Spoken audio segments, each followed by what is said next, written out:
Hello, everyone who's watching and who will perhaps be watching the recorded version of this live session right now.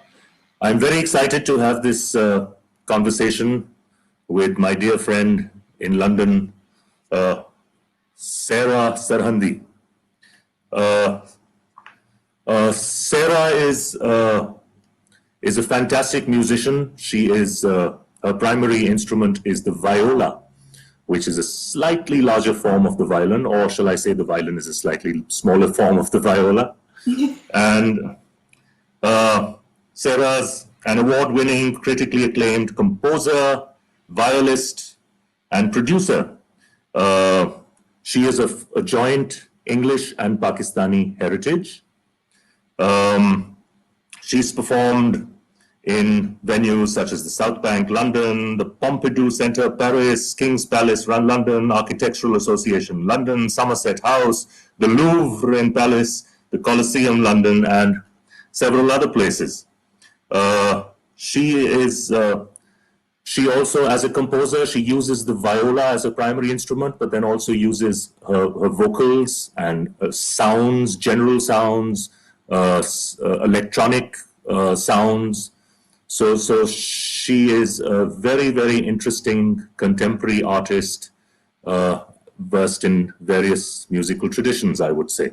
Today's session is not just about Sarah's work, but it's focusing on Sarah's collaborative work with the late beloved Amir Zaki.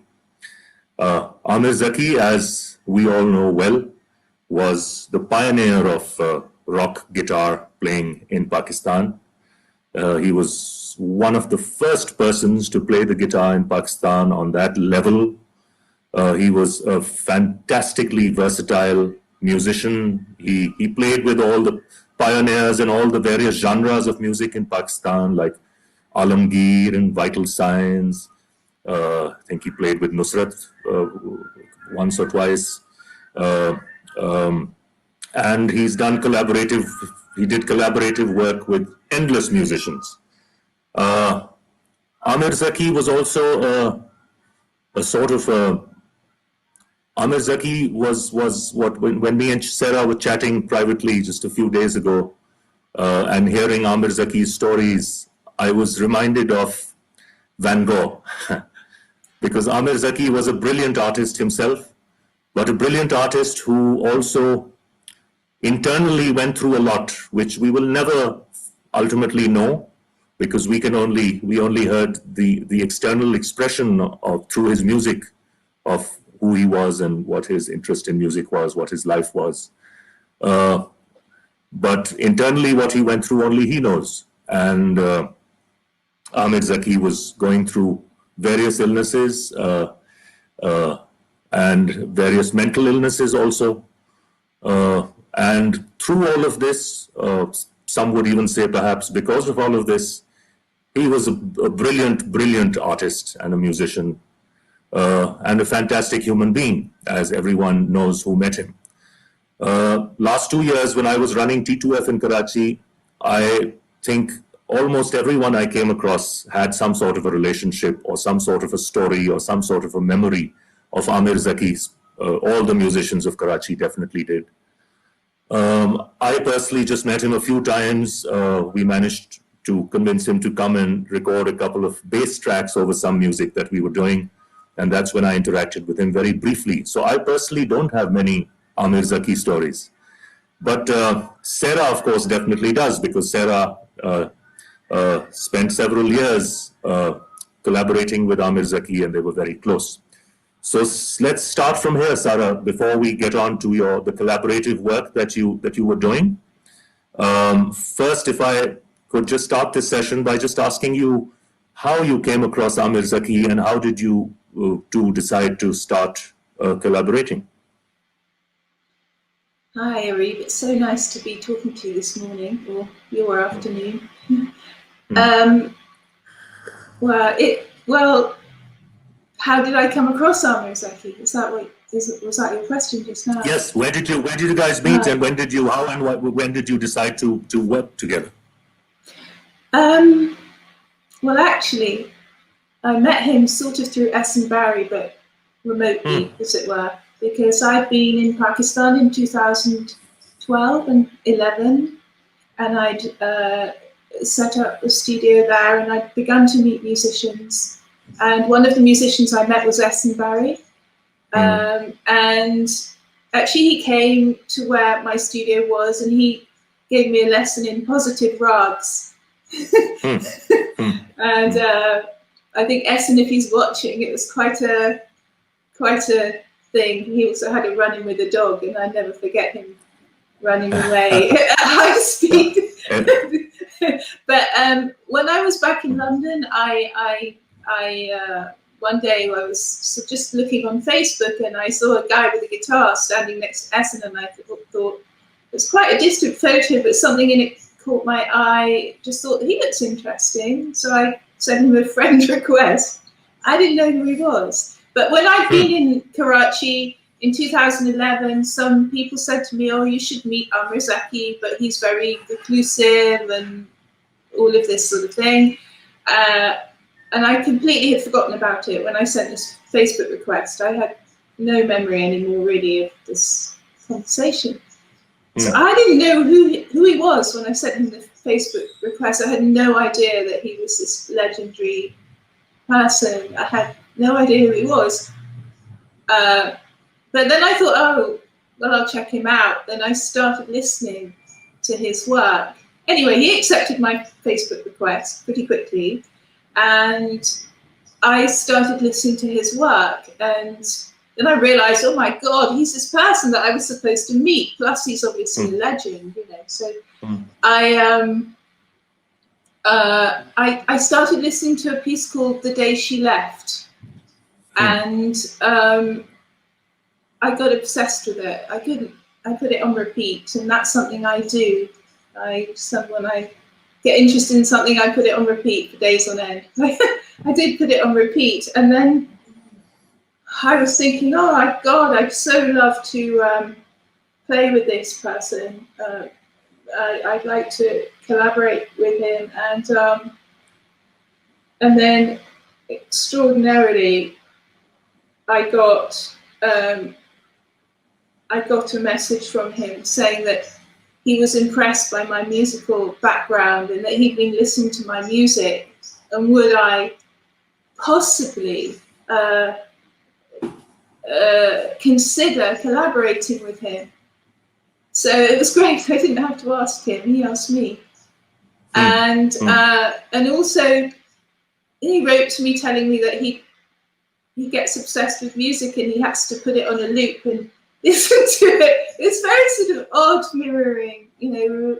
We're on a similar sort of wavelength, and then I was thinking to myself, oh my God, and you know, the tone, the vibrato, and even in a piece like that piece, the day she left, it appears simple, but if you try and play it, it's another matter.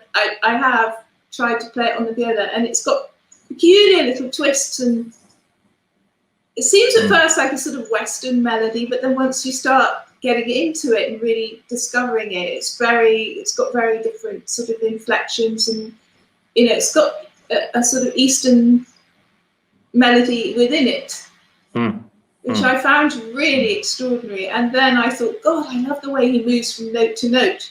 I love his vibrato. Then I got a message from him saying, I love the way you move from one note to another, and I love your vibrato. So anyway, we then decided to exchange pieces and try and play on each other's pieces. So, thank you. Yeah. Amir Mukhtar just said, great. Thanks, Amir. Glad to know you're watching. Oh, yeah, Amir, hi. Yeah. So, Sarah, you guys were, Amir Zaki was, I think, a true artist in all sense of the word. And as a true artist, he never followed up on fame, and he never went down the fame and fortune road. I think Amir was truly interested. He wasn't interested in money, although he needed money, and for various reasons he didn't have enough. In his last years. But what Amir was really, truly, truly interested in is which note came next, in the sort of larger scheme of things, you know, in like the sort of almost the cosmic sort of level, which note comes next, which expression is the most perfect of what my feeling is, and that was what truly was that was his life's mission, you know, to discover. And also, I think he was someone who you could never box in to any one category of music, much like yourself also. It's difficult to box into a category of music, and I think that was very difficult in the music industry of Pakistan of the time, to just try to work outside the already established boxes of either Bollywood music or Pakistani pop music or Pakistani folk music. And he wanted to work outside these categories, and the collaborative work that you started doing, I'll just briefly mention it, and of course you'll be telling us about that later on, was a very interesting name called Both Universe, which emerged following a residency funded by Arts Council England and the British Council in Karachi in 2015. And you performed it as a work in progress at the Alchemy Festival South Bank and at Kala Sangam, Bradford in 2016 as well. And you were supposed to bring that work over here, but that never materialized because not yet. Amir, not yet, yeah. And now if it does, it'll of course be with Amir's recorded music, not Amir playing live. Sarah, do you want to lead us through this process? Perhaps share some memories, music, pictures? I do. I'm not sure which to do first. Shall I just introduce how we started that project? Shall I talk about that for a moment? Yeah.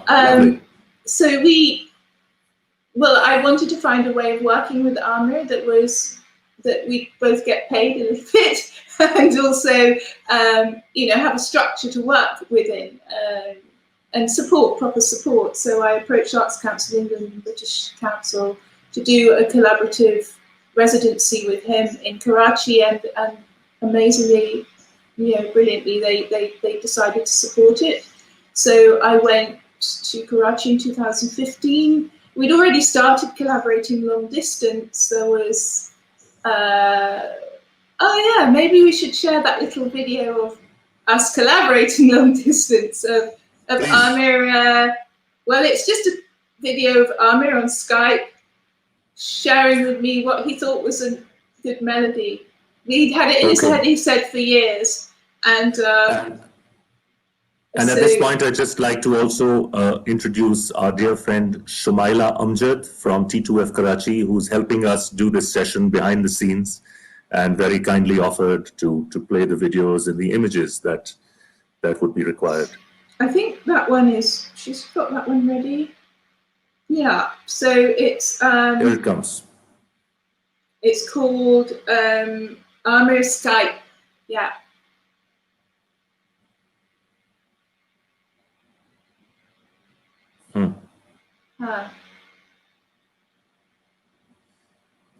Yeah, it still needs to be played.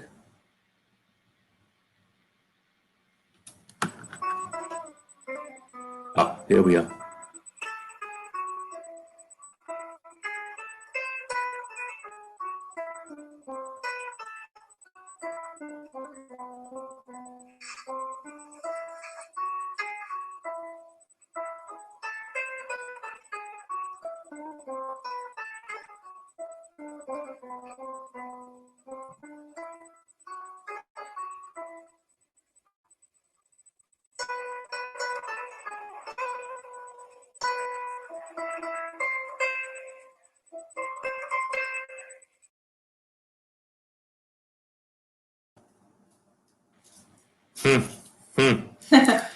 That was beautiful, very short, just a glimpse into so often Amir would play me something, or I'd play him something on Skype. That time I thought this melody is too complicated for me to remember, so I just got my phone. It sounds almost, it's got a bit of the sitar in it, it's got a bit of the rabab in it, so it definitely has some, he's making the guitar sound like a very ethnic instrument in this particular piece. Yes, and we could never find a name for it, so it's called No Name. because we don't have a name. Hmm. Couldn't find a name. Hmm. So yes. So I came to Karachi. And I stayed with my dear friend Sabia Samar. And which year was this? Which this year was this, Sarah? 2015. And you hadn't met Amir yet? Yes, I had. I'd flown there to meet him anyway before. I'd flown out there anyway. I went to meet him in beginning of 2014. So I think we first connected in 2013, mid-2013, and then January 2014 I flew to Pakistan to meet him. And then I set this thing up. Then I went out there to do this. So we had basically a month to make a body of work together.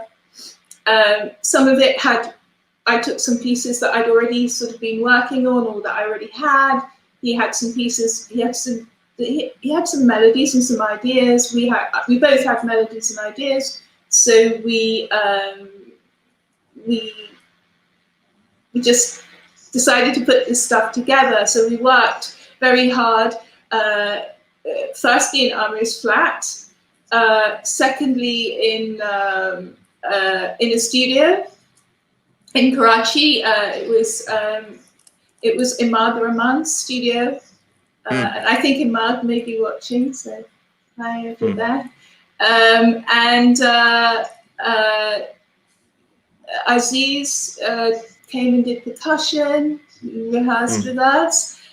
We had lovely people come and help us, and the atmosphere was so good. And we'd been invited to make a concert by Sabine Mahmood at T2F. So the idea was that we would work for 3 weeks, and then we'd play a concert in the 4th week. And I think that was the timeline. But of course, we landed ourselves in the middle of, Sabine was assassinated 2 days before our concert. 2 days before your concert was scheduled to take place at T2F. We had 2,000 people trying to get tickets to T2F. They were overwhelmed, and they were so excited, and they were like, "Well, so just to bring perhaps someone in the audience who doesn't know, T2F is a fantastic cultural venue, a community space, a cultural cafe, art gallery of Karachi, which was set up by Sabine Mahmood, who was a human rights social activist and a very, very, very dynamic lady who was tragically assassinated in 2015. And the last 2 years, I had been in charge of T2F till March earlier this year. So yes, so you were supposed to perform 2 days after Sabine's assassination, so that obviously never happened. It was Friday night, and we'd been rehearsing all day in the studio, and then we were at Sabia's house, and Amir left to go home, and I was there, and I opened my laptop, and I just saw this outpouring of condolences for Sabine, and I was completely staggered. I couldn't believe it. I just couldn't believe it. So you were in Karachi at that time, huh? Yeah, we'd been working for the previous 3 weeks. Yeah. So we were so excited and ready to play and nervous and everything. Obviously, it was just, and my friend Sabia was not in the house, and I was babysitting her daughter, and it was very frightening because it just happened up the road, just up to the crossroads on the right of the house. And we had no idea why. So, you could start the brain imagining, was it because there's an English artist, or, didn't know why. So it was just very scary. And then obviously we realized that was it. We weren't going to play our concert. So tell me, do you have any clips or recordings of that work? Yes, I do. So there is, now let me, so it would be nice to play Joke. I don't know if it's been uploaded yet. I don't know if it's ready. Shamaila would know. That's still being uploaded. In the meanwhile, Shamaila, could you share the poster I presume this is the poster for your program at the T2F? Flyer, Or is this yeah. or is, yeah? Flyer, yeah, flyer. Yeah. Let's have a look at that. Well, actually, yeah. Very well. Sarah Sarhandi and Amir Zaki, a collaboration. I do have a movies. So you could watch Amir's solo for flamenco in the studio. That's very beautiful. When So was this recorded? In the studio when we were working. Well, what happened was that I decided that we had to save this situation. We weren't going to play a live concert. We had considered doing recordings, but I thought, I can't go back to England with nothing. And though the Arts Council was saying you can come home if you like, because and also people were worried about me. I was being looked after by a foundation in England, Geraldine Connor Foundation, who I'm now being made a creative associate of. And I was talking to the founders of that foundation, David and Diane Lascelles, and they were the first people I called when I got this news, apart from Amir, who was in a taxi, and saying, so everyone was concerned about me. But the Arts Council, and since the story had gone worldwide about Sabine being murdered, it was worrying. But the Arts Council decided that they'd keep my name out of the press. They make sure that they didn't say anything about me being there to protect me. Right. And I thought, no, I'm not going to be beaten by this. In the spirit of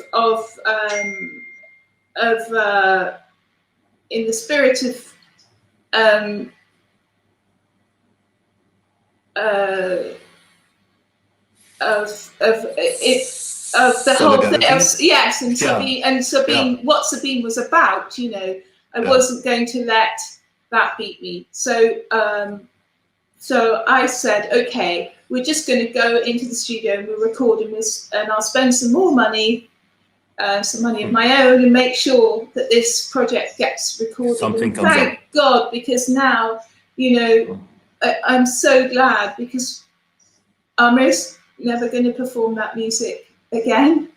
And I have all the recordings, so that's amazing, and it was a very weird atmosphere in the studio. We were very shocked and upset about what had happened, and both of us were a bit like trying, it was quite hard to access that free-spirited feeling, but somehow...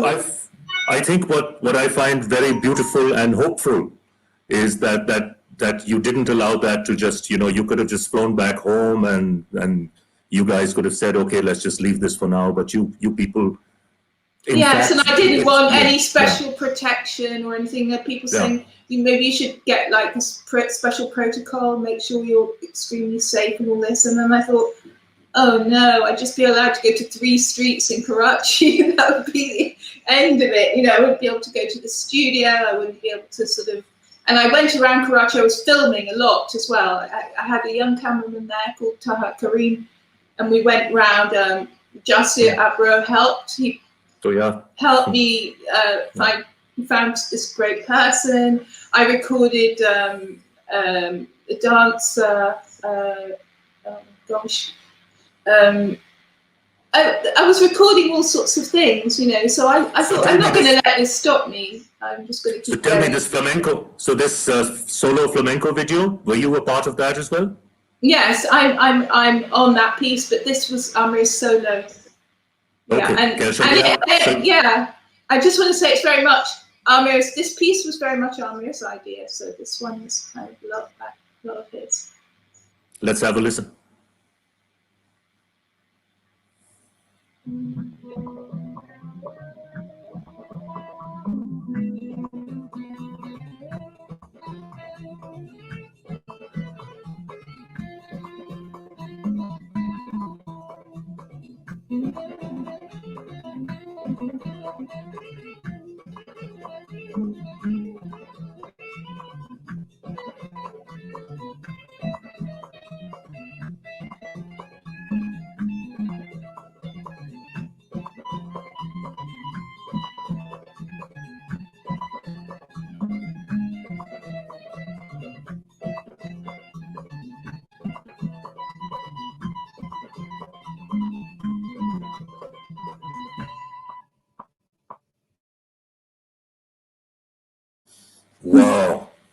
Wow, fabulous, fantastic.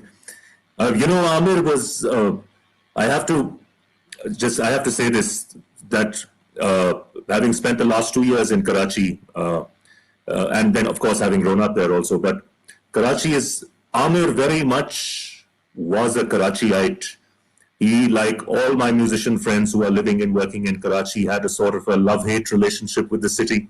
It's Yeah. one of the most difficult cities to live in terms of infrastructure, crime, and then of course the target killings that started happening, and much of it was politically motivated, much of it was with religious extremists. And yet in the middle of this, you just have this humanity and these people who just refuse to give up. And in that whole chaos, they come up with beautiful art. And Amir was very much one of the instrumental people in keeping the whole music scene of Karachi going and alive. The underground scene, he was one of the foundations of the underground scene. So yeah, please go on, Sarah. Where was I? No. Well, okay, so you guys did this.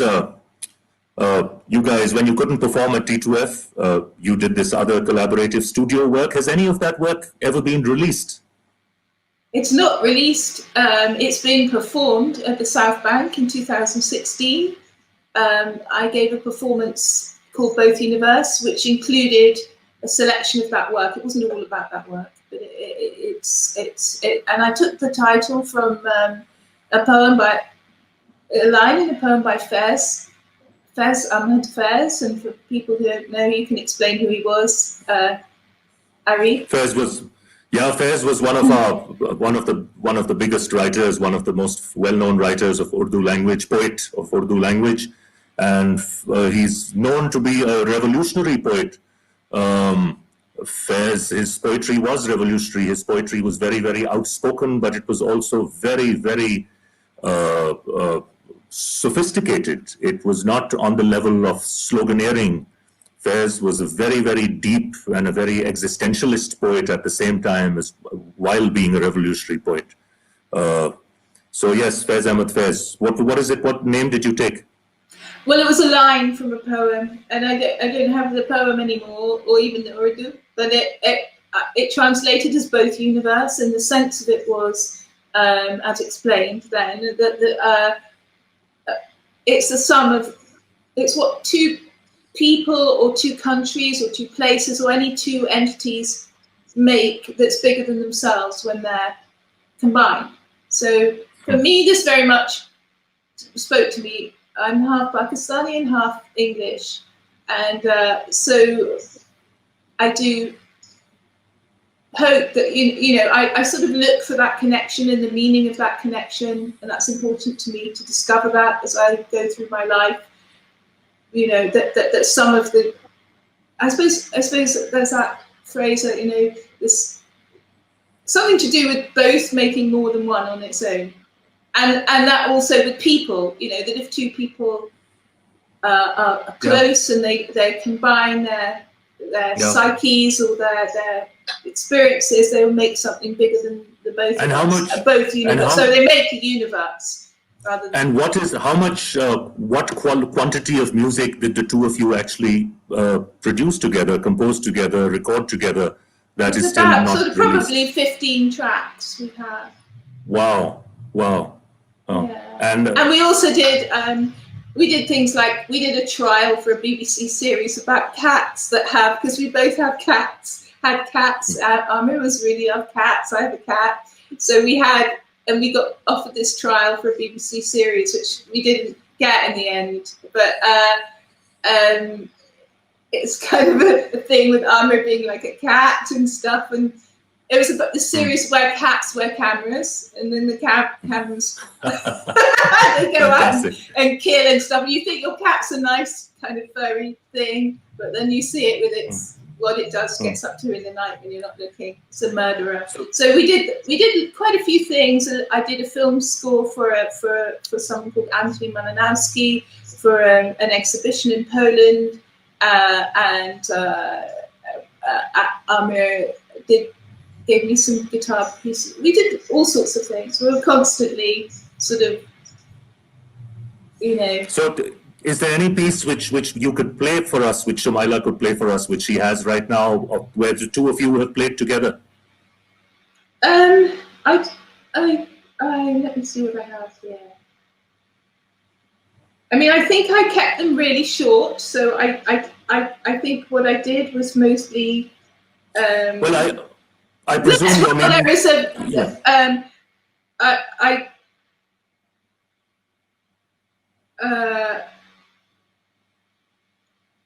There's something quite abstract. Maybe you'd like to hear that.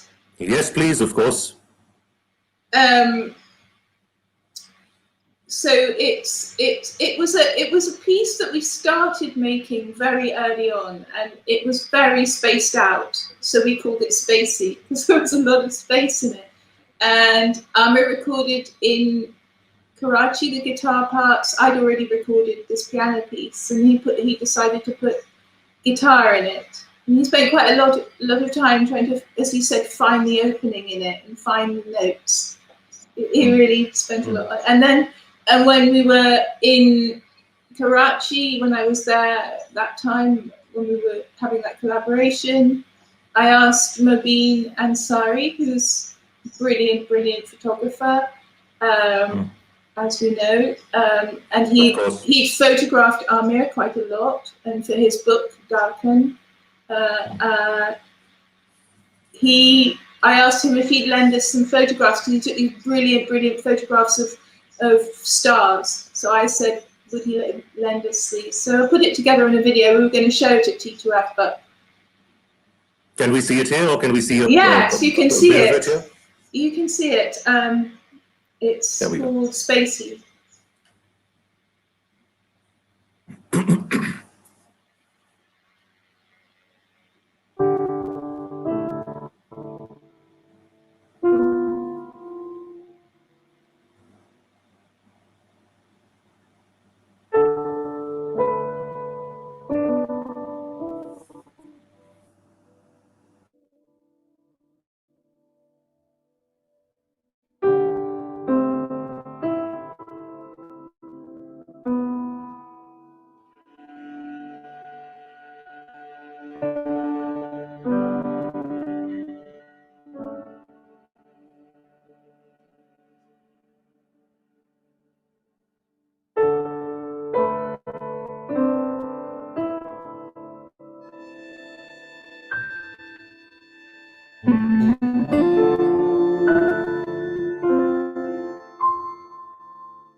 Wow, that is beautiful. I wish we had more time to listen to all of these things in detail, but I think right now the purpose is that this is just glimpses of your work with Amir, which I hope we'll be able to listen to soon. I hope you have plans to release this. Can you tell us about your plans to release this music or perform this music in the future? Well, I'm working at the moment with the Geraldine Connor Foundation. I'm working towards an Arts Council grant now, hopefully. I hope they might give me one. And to do an online concert. That's because I can't travel to Pakistan at the moment. We're under quite severe, I mean, it's just lockdown, mad COVID situation. So that, and I'm also speaking to somebody in music management here about releasing this music now. It's been a long time, and I feel that I need to really say something about why it's been so long that I haven't pursued this. But Amir died in 2017. That was deeply shocking and sad. My mother died in 2018. Also, I was unwell. I'm sorry. So it's just been quite hard to get, and then you and I have talked about me coming in 2000 this year. That's right. And then November, and I think that was the first, then COVID happened. So it's just been, hard to get everything off the ground, but I'm so excited to go forward. I feel, it's odd, and I feel that energy is right to go forwards with this. Like, we're having this conversation now, I'm sure that's for a reason. Well, I think the COVID reality has also really shaken the world, and it's brought a new awareness into the world. And I think that it's good, in a way, it's good that yours and Amir's music now is going to be released post this experience. I think we're more ready for it. Yes, and also just the way that we're communicating now, and we're getting, you and I communicating like this, people are getting so much more used to collaborating at long distance. Online. I mean, in a way, Amir and I were pioneers, and but it's quite an exciting time, as well as a difficult and hellish. It's also exciting. Totally. And I think in a way there's a sort of distillation of what's important through these kinds of difficulties. And totally. It seems like, on the one hand, as you said, there's a distillation of things that are truly important in life or should be important in life. And on the other hand, there's also really a sort of an expose of all the rubbish that's happening in the world. It's just shown itself to be what it is, just shallow and destructive. And it's not a pretense anymore. So I think we're going through monumental times. Sarah, since we don't have too much time, and I do want to just, although it's a big topic, it's a large topic, but I just want to touch upon it. That, of course, I think there's a lot of music of Amir Zaki's that hasn't been released, and you were one of the last people to speak to him the night that he passed away. I probably was the last person of the You were probably the last person. Yeah, the servant. I think so. I mean, it was very peculiar. Yeah. Mm-hmm. So Amir, of course, on the one hand, I think he was never able to find that support system in Pakistan for his music, which would really bring it to the level which it deserved to be listened to, and he was, and that's why I think you guys were working so well together. He needed this energy from the outside world. I think we both needed it. Actually, we both needed. We both universal. We both needed each other. I think it was a needle in a haystack. It felt to me, our meeting. Sort of the universe, God, or whatever delivered this meeting, and we both needed each other. I think. I mean, I think I've been working out, as you said, outside genres. I also had experienced. I'm not quite English. I've grown up in some quite a lot of racist abuse as a child. I was I felt myself always as a child as an outsider in many ways, and I think Amir had a feeling of himself as an outsider as well. And Amir also was an outsider, not just because of the very individual artist that he was, but also because he happened to belong to the Ahmadi community of Pakistan, which is very, very seriously persecuted, unfortunately. And also, I think he was also perhaps didn't have the recourse to the type of treatment that he needed in Karachi. I don't think it was very well understood. I mean, Amir wasn't a lunatic. He wasn't a mad person. He was a person with a mental illness, which is bipolar disorder, and he struggled. He struggled all the time. I knew him. Sometimes he was fine. Sometimes he was high. Sometimes he was depressed. And I don't think people. And he did take medication, and he did see psychiatrists. And he was all the time I knew him. He was under, a psychiatrist. So he took this seriously. But I think he was up against people not really grasping that if he looked great, which he always did, and if he wore a nice shirt, he was fine. But it was not, Would it be too personal to ask what your last conversation with him was like? Well, our last conversation was a little strange because he'd been sleeping for a week and nobody understood why. I don't know why. He didn't know why. He'd been sleeping in the day for a week. He got up to eat and drink, but apart from that, he slept, and he was ecstatically happy because he could never he found sleeping difficult.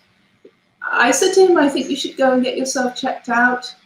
I think you should go to the doctor and make sure you're okay. He had a load of checks, like 2 or 3 weeks before that, and everything was fine.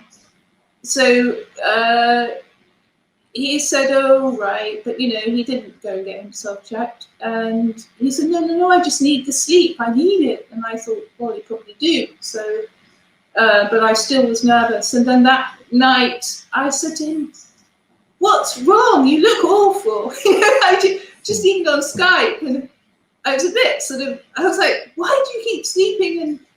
And why? You don't look good. And what have you been doing to be in this state? And he was like, why are you saying that? And then we just had this conversation, just like a normal kind of, I don't know, then I'm going to get something to eat, or I'll talk to you tomorrow. So we agreed to talk the next day. But then about an hour later, he called back and on FaceTime, and he said,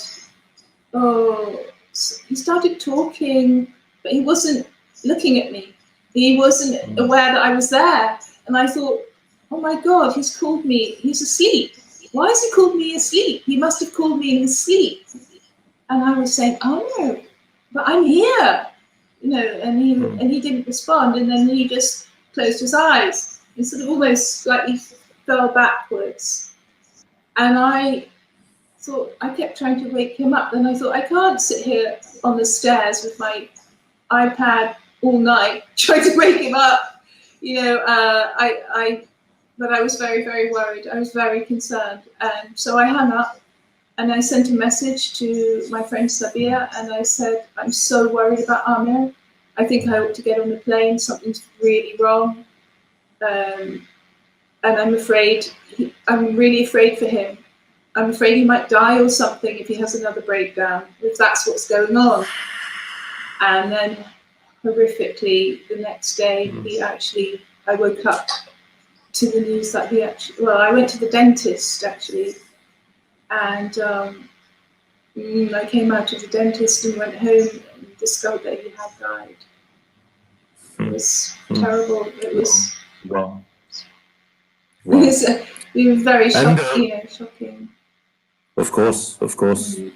And then, of course, thousands and thousands of people came to his funeral in Karachi. Because that's the thing, Amir, even when I met him, he was such a loner. He was so much in his own world. And he always felt like, the world around him doesn't really understand him, and he isn't able to connect with people who are of his caliber to produce the work that he wants to produce. And yet, thousands and thousands of people were touched by who he was and what his music was. And they showed up, and even right now, as I said, almost every single musician you meet in Karachi and other people you meet, all the interesting people definitely that you meet, they all have an Amir Zaki story. He meant so much for Karachi, he meant so much for the music scene in Pakistan, for all of us. And the legacy, of course, continues. The artist, the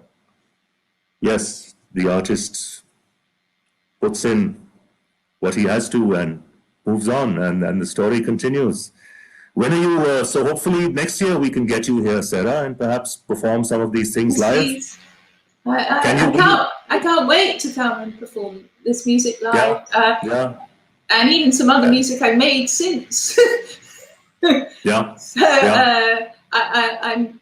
gagging to come back and play in Pakistan. I can't wait to come. Yeah, absolutely, and do some more collaborations also with.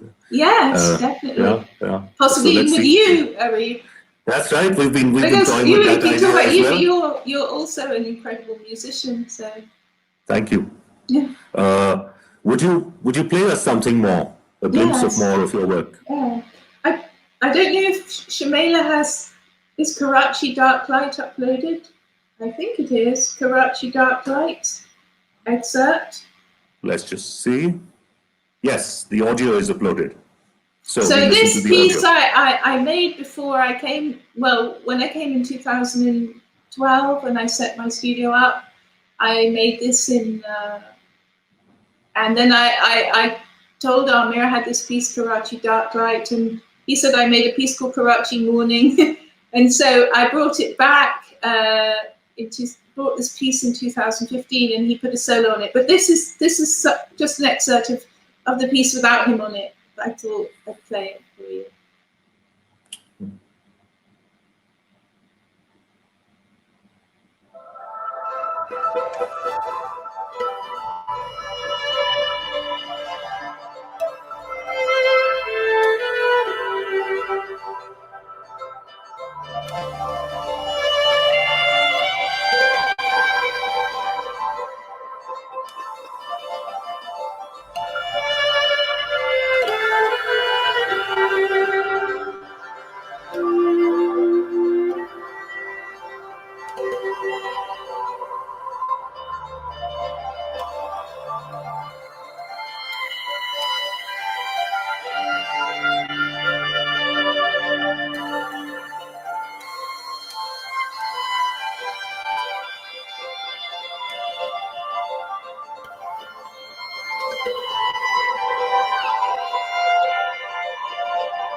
Oof, that was hauntingly beautiful. Wow. I was so excited. I made it. I got off the plane and started working on it immediately. It was an exciting moment. And I just was so thrilled to be in Karachi, and that was what came out. Wow. I also just got a message from Robin Hopcraft, who's a fantastic musician himself in London, and we just did a collaboration. They've got a fantastic project called the Soothsayers, so we're also now collaborating, and we did 2 songs together, and now we're working, are going to start working towards an album. But I just want to say how important it is in today's times to really reach across borders. You know, we seem to be going through a time where people, on the one hand, yes, we needed to turn inwards. We needed to look at ourselves. We needed to get our priorities straight. But on the other hand, we also need to reach outwards and not fall into this some tribal reality of my people versus your people and building walls around ourselves.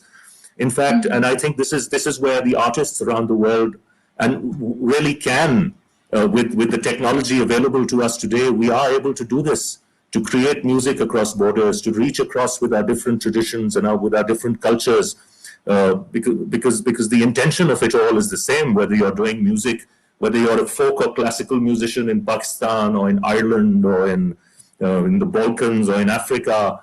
It's an artist is in search of the same space, the same spiritual space, I would say, a true artist. And I think that's very, very much needed in the world today. I wondered if you'd like to hear another thing. Yes, please. It's one where Amir and I are playing together. She did ask me, and I did have one prepared. Fantastic. Yes, I'd love to watch that. It's called Joke. It's not. It's just a.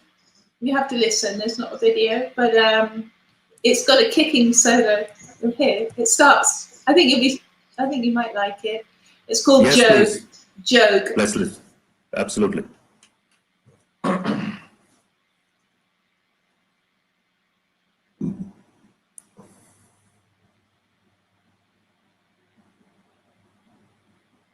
Do you have that?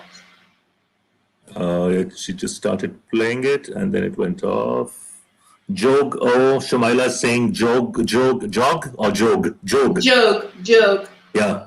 Jog is from Jogi, Jog. Beautiful name. Jog has an issue. It's running into an issue playing it. Too bad. That's a shame. Is there any?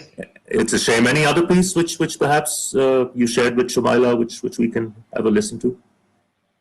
There's one video. It's from something I did in 2013, and it has Essen Barry singing on it. Oh, lovely. But it's a video of someone called Chisato Ono dancing with it in King's Place, London, in my performance Found, and it's called The Dance. Himself. Fantastic. I just wanted to say Hassan himself is also another versatile and beautiful musician from Karachi who's also doing a lot of interesting collaborative work. I wrote this piece. It's called The Dance of Giving Up. I was in a difficult situation. She has it? Yes, she has Jog now. Shall we listen to Jog? Great, yes. Okay, let's listen to Jog.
for this. Yeah, wow! Can't wait for this music to come out and be released. Really looking forward to this. So since we're now really short of time, Sarah, do you want to play us that other piece as well with us and Buddy? I'd love that. Yes, it's Let's hear it. yes. Yeah. It's a video. It's the dance. What is it called? The dance of giving up. It was about It was about surrendering to something difficult, dropping it and waiting for another. I don't know how you say, another opportunity. Here it is.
Wow, what a great piece to end this session with. We can, of course, who's the dancer you said? What's the name of the dancer again?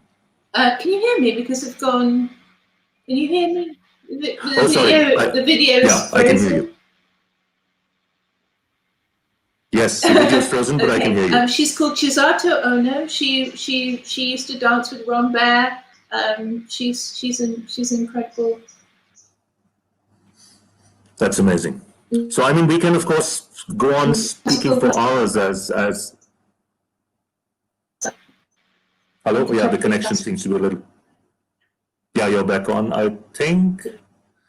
No, the connection seems to be. Half English. Yeah. I can't hear you now. So as I was saying, that whenever musicians connect, whenever artists connect, we can go on speaking for hours, especially when we start talking about music and life and death and everything. But I guess we have to end this session somewhere. Sarah, can you hear me?